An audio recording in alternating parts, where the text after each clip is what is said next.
తెలంగాణ, ఆంధ్ర రాష్ట్రాలలో కోతుల బెడద ఎక్కువగా ఉన్నది.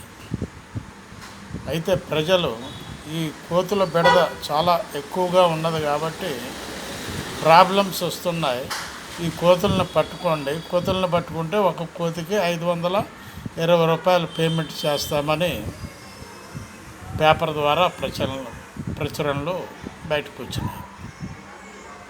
ఆ విధంగా ప్రకటించడం వలన కోతులు పట్టేటోళ్ళకి పని దక్కినట్టుగా ఉంటుందని చెప్పి ప్రజలు మాట్లాడుకోవటం జరుగుతుంది.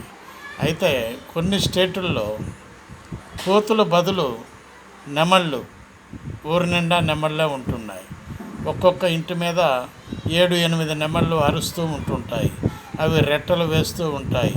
ఆ రెట్టల వలన అనేక రోగాలు వస్తున్నాయని చెప్పి అక్కడ మా నెమళ్ళ బాధ తగ్గించండి అని చెప్పి వాళ్ళు అడుగుతున్నారు.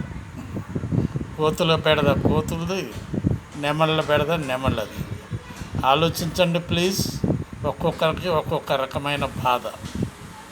బాలసాని వీరప్రసాద్, హైదరాబాద్.